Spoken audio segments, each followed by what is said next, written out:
ये हमारा मारुति सुजुकी का सेलेरियो कार है। इस वीडियो में हम सेलेरियो कार के एसी में आने वाले इलेक्ट्रिकल प्रॉब्लम के बारे में बात करेंगे।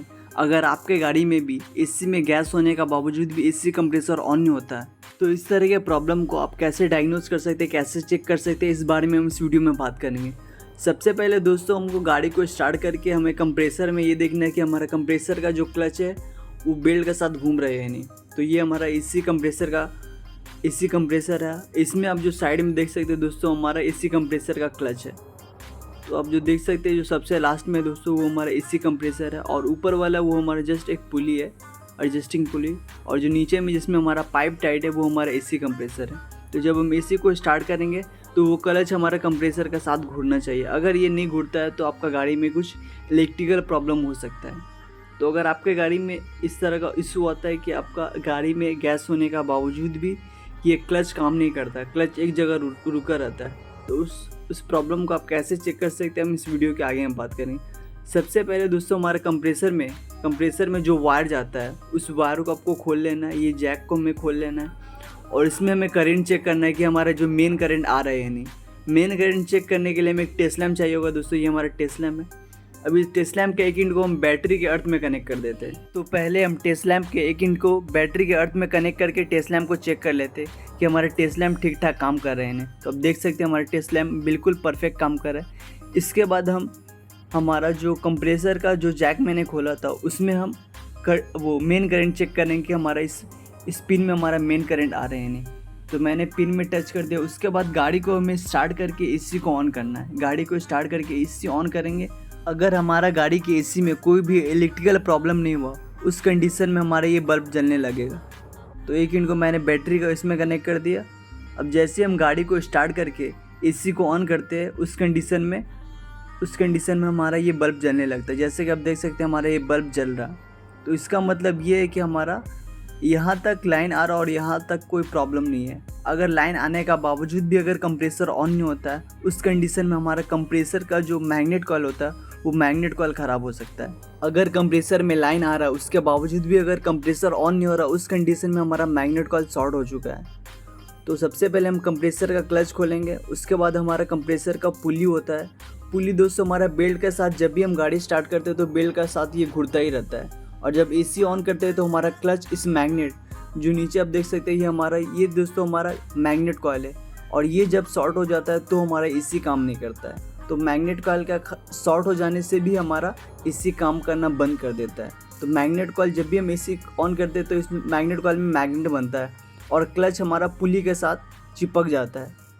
क्लच पुली के साथ चिपक जाता है और हमारा एसी काम करने लगता है। अगर ये मैग्नेट कॉइल शॉर्ट हो जाता है उस कंडीशन में प्रॉब्लम ये आता है कि हमारा कंप्रेसर में लाइन आने का बावजूद भी हमारा कंप्रेसर ऑन नहीं होता और हमारा एसी काम नहीं करता है। तो इस मैग्नेट कॉइल को चेंज करने से हमारा एसी का इलेक्ट्रिकल प्रॉब्लम सॉल्व हो जाता है। दूसरा है कि एसी के सिस्टम में गैस होने का बावजूद भी अगर कंप्रेसर के इस पिन में करंट नहीं आता है तो उस कंडीशन में सबसे पहले हमें फ्यूज़ बॉक्स को खोल के हमें फ्यूज़ को चेक करना है कि हमारा जो फ्यूज़ है वो फ्यूज़ ठीक है नहीं। तो अगर कंप्रेसर में जाने वाला वायर में अगर मेन करंट नहीं आता है इस कंडीशन में सबसे पहले हमें फ्यूज़ बॉक्स को खोलना है और फ्यूज़ बॉक्स को खोलने के बाद हमें इस टेस्ट लैम्प के हेल्प से फ्यूज़ को चेक करना है। फ्यूज़ को बाहर निकाल के भी आप चेक कर सकते हैं फ्यूज़ पिलर का हेल्प से। तो इस फ्यूज़ कवर का पीछे हमारा सारा फ्यूज़ का लोकेशन दिया हुआ रहता है कि कौन सा हमारा एसी कंप्रेसर का फ्यूज़ है और कौन सा लाइट का फ्यूज़ है और हर एक फ्यूज़ का लोकेशन इसमें दिया हुआ रहता है, इसमें लिख भी देता है। तो पहले हमें कंप्रेसर का फ्यूज़ का लोकेशन पता करना है। तो आप देख सकते हैं दोस्तों CPRSR ये हमारा कंप्रेसर का फ्यूज़ है। वो 10 एम्पियर का कंप्रेसर का फ्यूज़ है। अब इस फ्यूज़ को हम चेक करेंगे टेस्ट लैम्प के हेल्प से। आप फ्यूज़ पिलर के हेल्प से भी उसे बाहर निकाल के चेक कर सकते हैं। फ्यूज़ बॉक्स में फ्यूज़ का लोकेशन पता करने के बाद हम गाड़ी में देखेंगे कि हमारा जो एसी कंप्रेसर का फ्यूज़ है उसका लोकेशन कहाँ है। तो आप देख सकते हैं दोस्तों रेड कलर का जो 10 एम्पियर का जो हमारा फ्यूज़ है वो एसी का फ्यूज़ है। इस टेस्ट लैम्प से हम चेक करते हैं तो दोनों तरफ हम लाइट जल रहा है। इसका मतलब ये है कि हमारा फ्यूज़ बिल्कुल परफेक्ट है। अगर सिर्फ एक तरफ लाइट जलता है, फ्यूज़ का सिर्फ एक तरफ जलता है, इसका मतलब ये है कि हमारा फ्यूज़ कट चुका है। अब फ्यूज़ कटने का दो कारण होता है। पहला कारण ये होता है कि हमारा कंप्रेसर का जब मैग्नेट कॉइल शॉर्ट हो जाता है उस कंडीशन में भी हमारा ये 10 एम्पियर का फ्यूज़ कट जाता है। अगर आपका कंप्रेसर का मैग्नेट कॉइल शॉर्ट हो जाता है तो आप फ्यूज़ को चेंज करके नया फ्यूज़ लगाते हैं तो वो भी जल जाता है। इस प्रॉब्लम का सॉल्यूशन ये है कि आप अपने कंप्रेसर का मैग्नेट कॉइल को चेंज करा ले कंप्रेसर का मैग्नेट कॉइल को चेंज कराने से आपका फ्यूज कटने का प्रॉब्लम सॉल्व हो जाता है। दूसरा कारण ये है कि जब भी हमारे कंप्रेसर में जो वायर जाता है, अगर वायर काफ़ी ज़्यादा हीट हो जाता है और वायर छिल जाता है बाहर से और वो बॉडी में अगर टच हो जाता है तो भी हमारा फ्यूज कटना स्टार्ट हो जाता है। फ्यूज ठीक होने का बावजूद भी अगर एसी कंप्रेसर में करंट नहीं जा रहा है, उस वक्त हमें एसी कंप्रेसर का रिले का तरफ मूव करना है। दोस्तों रिले का चेक करने का सबसे आसान तरीका ये है कि आप रिले को आपस में इंटरचेंज कर लें। अगर रेडिएटर फ़ैन का रिले को आप निकाल के इस एसी कंप्रेसर का रिले में लगा दें और एसी कंप्रेसर का रिले को आप रेडिएटर फ़ैन में लगा दें, या किसी के साथ भी आप इंटरचेंज कर सकते हैं। अगर रेडिएटर फ़ैन आपका काम करना बंद कर दे, एसी ऑन करने पे रेडिएटर फ़ैन काम करना बंद कर दे, तो इस तरह से आप चेक कर सकते हैं कि आपका एसी का जो रिले है वो ठीक है, आपस में मतलब रिले को इंटरचेंज कर। अगर आपका एसी कंप्रेसर का रिले बिल्कुल परफेक्ट है, उसके बावजूद भी कंप्रेसर ऑन नहीं होता, उस कंडीशन में हमें सारे सेंसर को चेक करना है। ये दोस्तों हमारा प्रेशर स्विच है।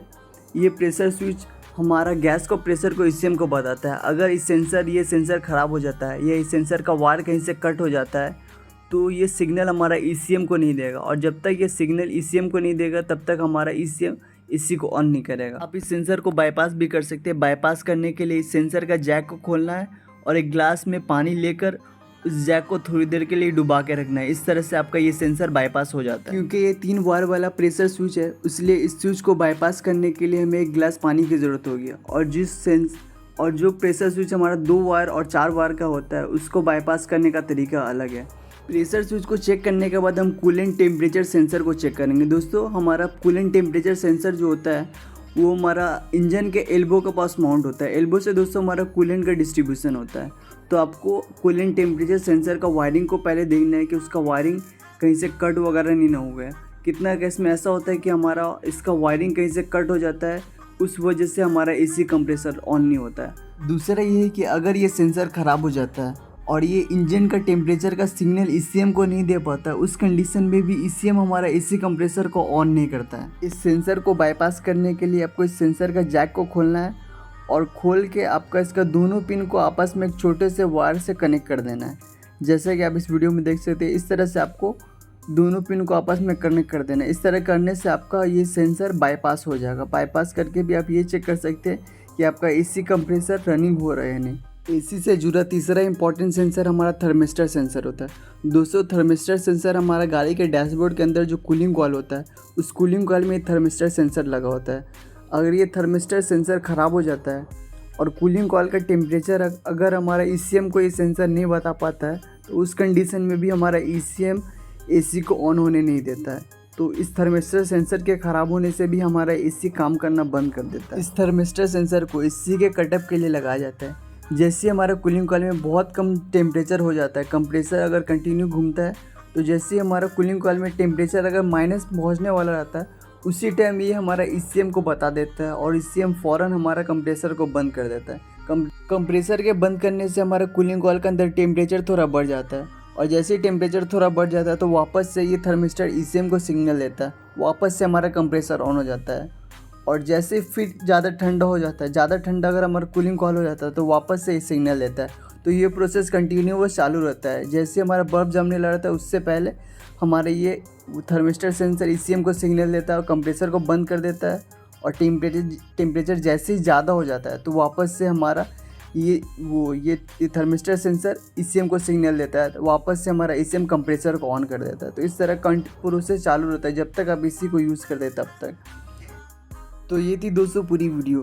दोस्तों वीडियो अगर आपको इन्फॉर्मेटिव लगा हो तो वीडियो को लाइक कीजिएगा और चैनल को सब्सक्राइब कर लीजिएगा ऐसे ही इन्फॉर्मेटिव वीडियो को पाने के लिए। धन्यवाद।